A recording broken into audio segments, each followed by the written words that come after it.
Bonsoir, bonsoir. Nous sommes lundi, le 20 juin 2016 et je suis seule au parc. Je suis arrivée en retard de 5 minutes. Je me demandais s'il y avait des gens qui pourraient être ici. Il n'y avait personne. Alors, je n'étais pas en retard pour personne dans le fond. Et moi, je me trouvais à finir une consultation en privé. J'avais quelqu'un qui pouvait juste venir de 5h30 à 6h30. Alors, le temps de finir, le saluer, préparer les choses, partir, en tout cas.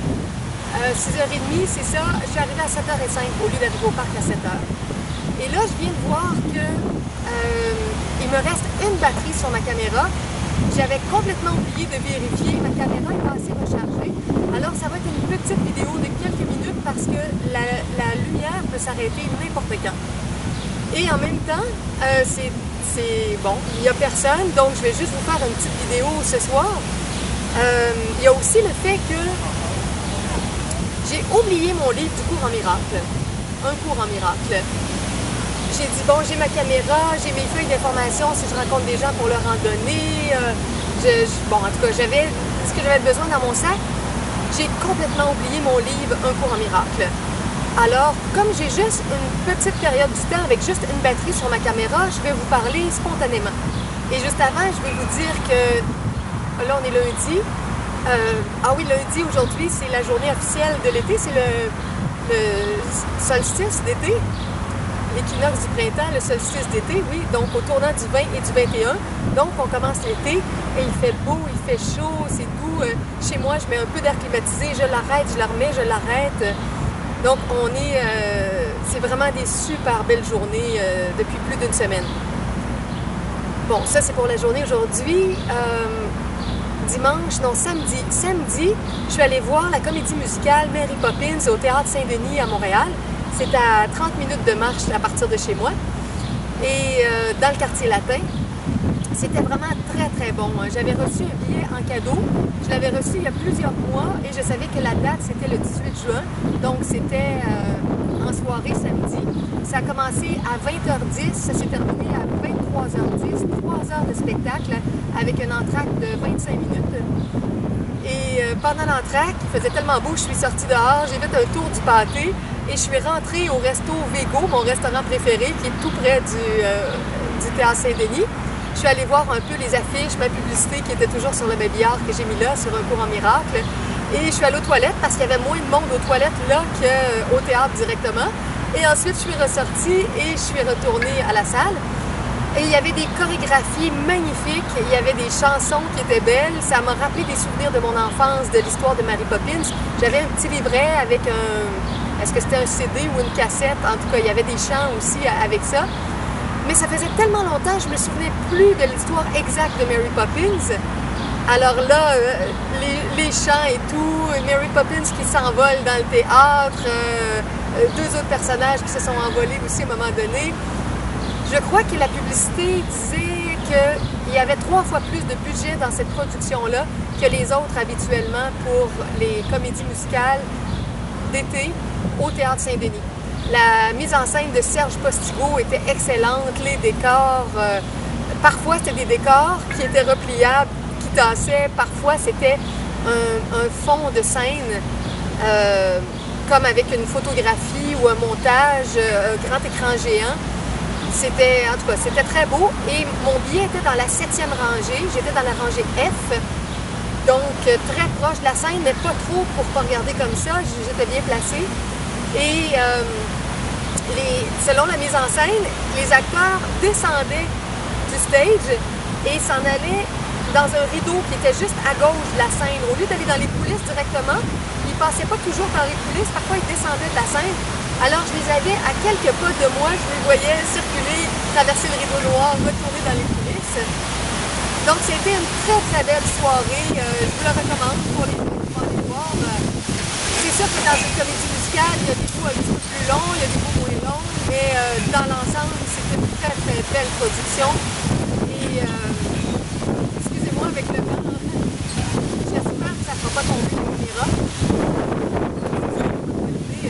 Parce que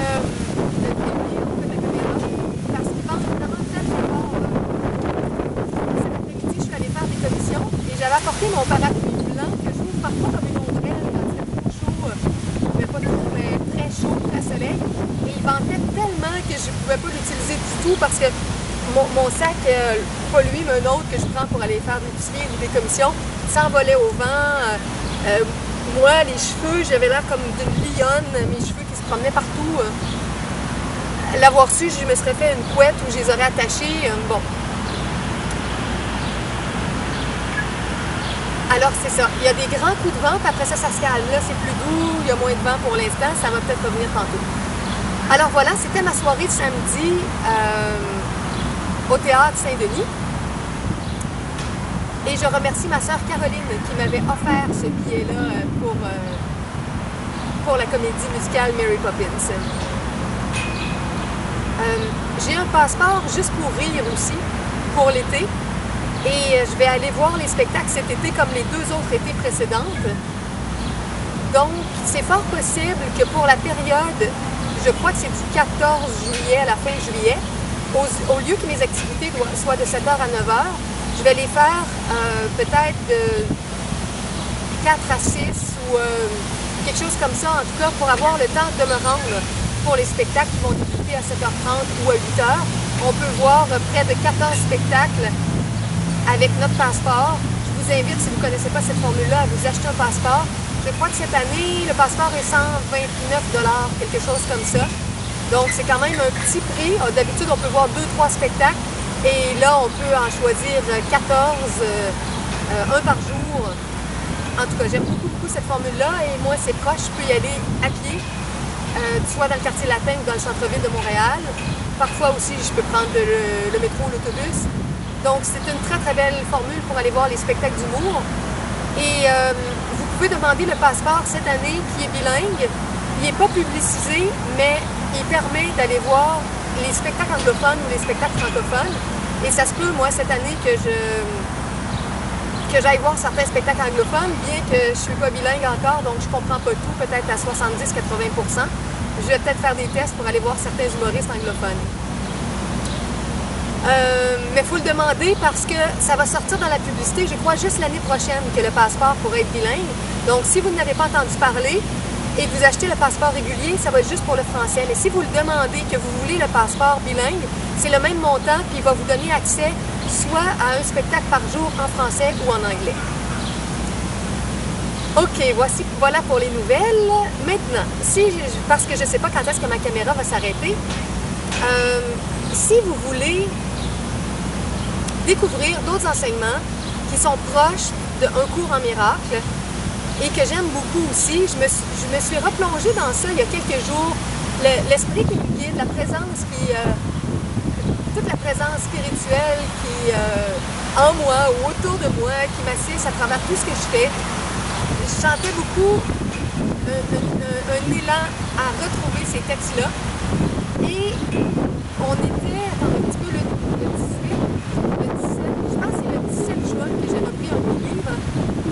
Et c'était marqué à la première page que je l'avais acheté le 20 juin, donc 3 jours plus tard, mais 5 ans plus tôt, en 2011. Alors ça faisait 5 ans que j'avais lu ce livre-là. Et là, je l'ai lu 5 ans plus tard, et c'est formidable. Bien sûr, il y a des passages que je reconnais, mais il y a des nouveaux passages qui résonnent différemment avec tout ce que j'ai intégré, vécu, compris depuis 5 ans. Je marquerai sous la vidéo le titre exact de ce livre-là, de cette série de livres-là, et le site web, et une vidéo que j'avais fait où au tout début, je présentais un peu les livres. J'ai présenté tout ça en 2012 dans une vidéo. Ce sont les livres écrits par Kim Michaels qui reçoit des communications télépathiques du groupe des maîtres ascensionnés. Et naturellement, moi, je suis très touchée par les enseignements de Jésus. Il y en a de Saint-Germain, il y en a de Bouddha, il y en a de Marie, il y en a de El Moria, de Maitreya, qui a beaucoup enseigné à Jésus autrefois aussi dans les plans de lumière. Maitreya rencontrait Jésus, non pas sur le plan physique, mais quand il sortait de son corps, qu'il allait en astral, qu'il faisait des choses sur les autres plans. Il était beaucoup assisté par Maitreya. C'était un grand maître spirituel avec une grande présence christique qui l'a guidé dans toute sa mission de vie. Alors, je me suis replongée, entre autres, là, dans le livre. Je me souviens pas du titre exact, mais c'est quelque chose comme Spiritual Path to Christhood, le chemin spirituel de la christification ou de la voie christique ou de l'incarnation du Christ en soi. Vous pouvez le dire de différentes façons, parce que Christhood, il n'y a pas vraiment d'équivalent en français. Moi, je le traduis par christification, mais je ne sais pas si c'est le bon terme. Bon, excusez-moi pour le vent, ça recommence, les grands coups de vent. Alors, vous voyez mes cheveux qui se promènent. Mais c'est tellement bon, le vent est doux, c'est chaud, il fait chaud dans le parc, on est bien.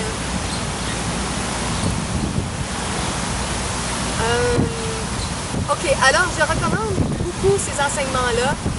Et là, je suis dans le chapitre, j'ai relu l'introduction, le chapitre 1, et je suis dans la section, entre autres, où il parle comment c'est un chemin intérieur, qu'on peut s'appuyer sur des individus extérieurs, on peut s'appuyer sur des groupes, sur des religions, mais c'est jamais juste parce qu'on va suivre des règles extérieures à la lettre qu'on va entrer dans ce qu'il appelle le royaume de Dieu, parce que c'est un état de conscience, et ce qu'il dit bien, c'est d'atteindre l'état de conscience christique, l'état de l'enfant innocent à l'intérieur de nous. Le Christ cosmique, c'est l'enfant pur, c'est notre nature originelle. Alors on doit retrouver ça, c'est pour ça qu'il donnait aussi autrefois l'image des enfants qui sont capables de ne pas s'attacher à ce qui est passé et de s'ouvrir au nouveau et d'accueillir grandement quoi que ce soit qui est nouveau. Les enfants ne sont pas des êtres de tradition, de routine, ils sont des êtres de spontanéité, d'écoute intérieure. Alors, on a besoin de retrouver cet enfant-là à l'intérieur de nous. Et le livre, c'est tout un cours de christification ou un cours sur la voie christique, comme je disais, que le titre en anglais ressemble à The Spiritual Path for Christhood, quelque chose comme ça, de Kim Michaels. Le site web de Kim, on peut entrer par différentes sections, mais moi j'aime bien rentrer par sa section spécialement reliée aux enseignements de Jésus, tout ce qu'il a reçu de Jésus. Il y a plein de textes gratuits sur son site et il y a des textes qui sont vendus. Longtemps, ça a été tout gratuit et maintenant, il vend certains livres, certains documents audio, il y a une formule d'abonnement, mais il y a encore beaucoup d'informations gratuites. Et ça, c'est le site c'est askrealjesus.com. Il disait, je ne me souviens pas si c'est dans l'introduction ou le chapitre 1, l'information que le maître ascensionné Jésus transmettait à Kim Michaels. Puis ça, moi je pense quand même que Jésus a son incarnation physique au niveau de son âme humaine. Pour moi, Jésus est incarné et je pense que je sais c'est qui aussi. Mais dans sa conscience supérieure, très élevée, il fait des choses aussi au niveau de ce qu'on appelle la conscience atmique, dans la 7e dimension en montant dans les sphères de lumière.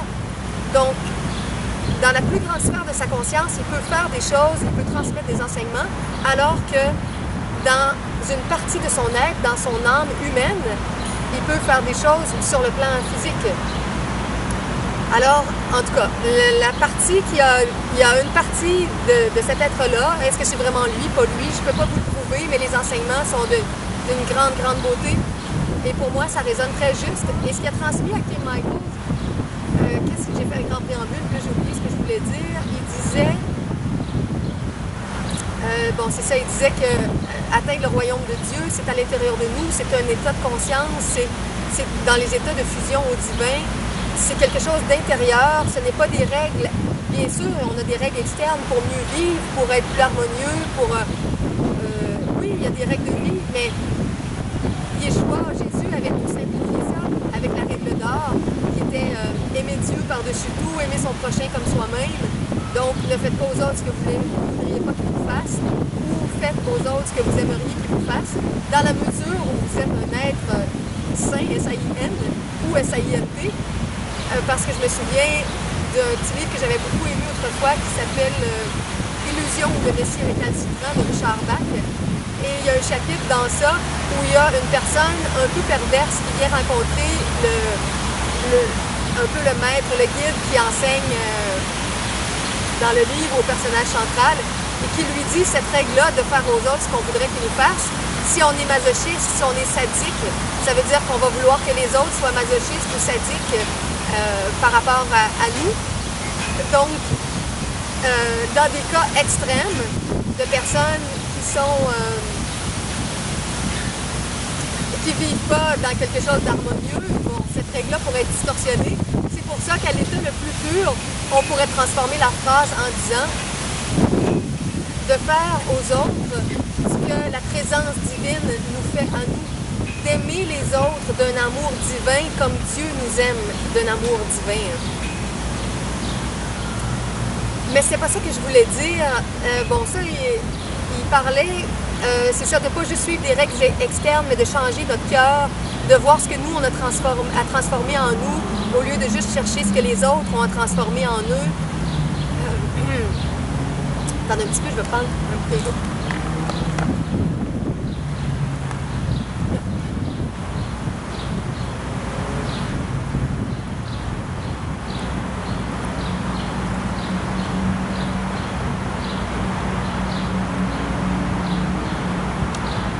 Mais il y avait un détail de quelque chose que je voulais dire.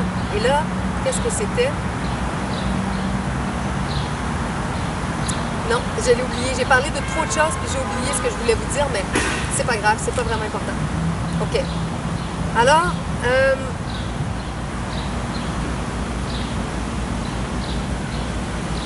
en tout cas, les messages, ça m'achale parce que c'est comme si je l'ai sur le bout de la langue, mais de mon mental. C'est proche, mais ça me revient pas. Donc, ces livres-là de Kim Michaels, de tout ce qu'il a reçu des maîtres ascensionnés, ça nous aide à comprendre beaucoup de choses. Il y a un lexique aussi, à un moment donné, vous allez voir dans les sites de référence sur les maîtres ascensionnés, sur les outils, sur le site, je crois, Toolbox, c'est askrealjesus.com. Ça, c'est comme un site qui est en des couleurs brunes, des couleurs de terre.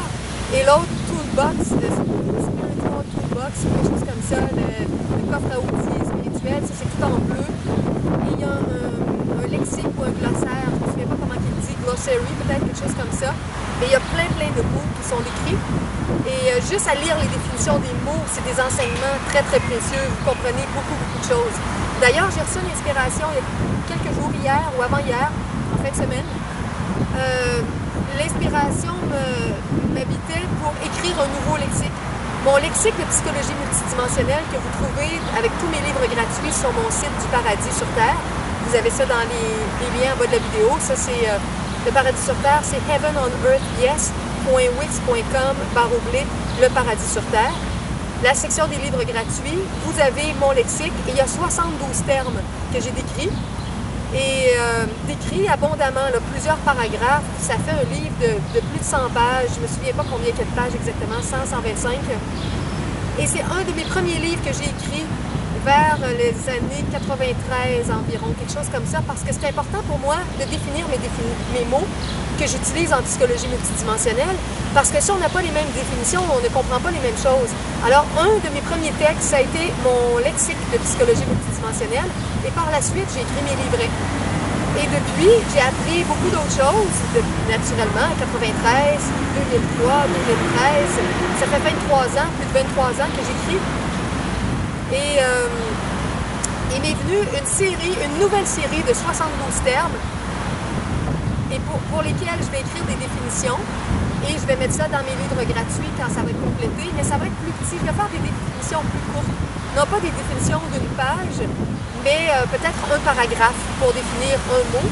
Donc 72 mots, si on sépare ça par, disons, 3, 4, peut-être un petit livre de 25 pages environ que ça va faire. Donc, je vais le faire des fois quelques minutes par jour, ici et là, au fil des prochaines semaines. Un deuxième lexique de 72 termes. Bon, maintenant, si je reviens au cours en miracle, qui est supposément aussi dicté par Jésus, est-ce que c'est vrai? Est-ce que ce n'est pas vrai? Est-ce que c'est quelqu'un d'autre qui a usurpé son identité? C'est très difficile à prouver quand un enseignement vient des plans subtils. Beaucoup d'êtres essaient de prendre l'identité de d'autres êtres. Moi, je conseille souvent aux gens qui sont channel, médium, de faire un cercle de protection. Vous avez ma vidéo sur ça le 1er janvier 2012. Vous avez le texte sous la vidéo qui explique bien ce qu'on dit dans la conjuration et le cercle de protection pour être dans une zone spirituelle protégée qui ne peut être franchie uniquement que par des êtres christiques, des êtres qui sont de très haut niveau vibratoire. Et aucune personne qui est dans le mensonge, dans le vol d'identité, dans la manipulation, ne peut rentrer dans votre cercle d'énergie quand la conjuration et le cercle de protection est fait. Et il y a beaucoup de gens de nos jours qui sont channel, médium, clairvoyants, clairsentients, qui gagneraient à utiliser cet outil spirituel-là. Et pour les gens qui sont clairvoyants, quand il y a une conjuration et un cercle de protection qui est fait, ça fait en sorte que le rayonnement de lumière qui est dirigé vers un ou plusieurs êtres les démasque. Ça fait disparaître les illusions de forme qu'ils peuvent prendre sur le plan astral et ils retrouvent leur forme véritable.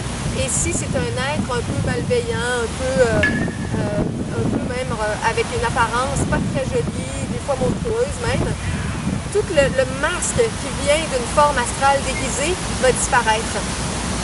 Donc,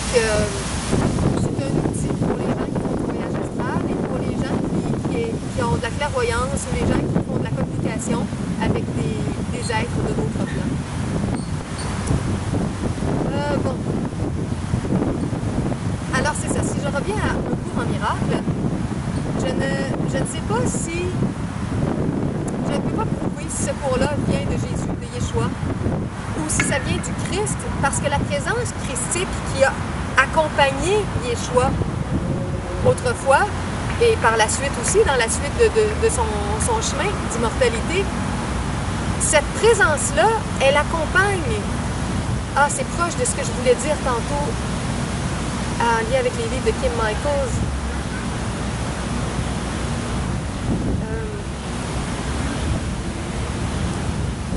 Non, mais c'était quelque chose dans le sens que on est tous guidés dans un parcours. De nos jours, il y a des milliers, des millions de gens qui vont rentrer dans une vibration christique, divine, pure, de plus en plus, pour retrouver l'être innocent dans le bon sens, l'être divin à l'intérieur d'eux. Non, c'est pas tout à fait encore ce que je voulais dire. Non, je l'ai oublié. Mais dans les enseignements de Kim Michaels, en tout cas, il dit qu'il y a un potentiel pour un minimum, peut-être plus, d'au moins 10 000 Christ vivants sur la Terre. Avec les âmes qui sont là, qui sont de plus en plus éveillées, il y a tellement de gens qui cheminent maintenant en psychologie, en spiritualité, dans tous les pays du monde, ou du moins dans beaucoup de pays du monde. Il y a peut-être des exceptions, là, certains pays, mais la conscience s'éveille, il n'y a plus rien pour arrêter le mouvement de conscience, ça grandit constamment. Les parents qui accompagnent leurs enfants, des fois c'est les enfants qui sont plus éveillés, qui réveillent leurs parents. Et il disait que la façon dont les maîtres ascensionnés regardent les âmes et leur parcours, leur cheminement et tout ce qu'ils ont déjà intégré, il y a au moins 10 000 êtres qui pourraient devenir comme lui a été il y a 2000 ans, qui pourraient vraiment devenir des Christ conscients pour enseigner, pour matérialiser, pour produire pour faire des miracles de différentes natures, des guérisons. Le niveau d'union avec la présence divine est tellement élevé, tellement grandissant qu'on pourrait dire depuis quelques décennies, ça augmente constamment. Imaginez ça, si un être tel que Jésus, tel que Yeshua, a laissé une trace qui a grandi pendant 2000 ans, qu'est-ce que ça pourrait donner si 10 000 êtres christiques, 10 000 Christ vivants se déployaient partout sur la Terre avec leur identité présente, en lien avec la présence christique. Ah, puis c'est ça que je disais tantôt, un cours en miracle, c'est que si ce n'est pas directement Yeshua ou Jésus, ça peut être le Christ à l'état pur qui dicte un enseignement, qui l'a dicté à Hélène Schuckman, qui le dicte à d'autres personnes. parce que la conscience, Christ, l'enfant pur au niveau cosmique qui enseigne,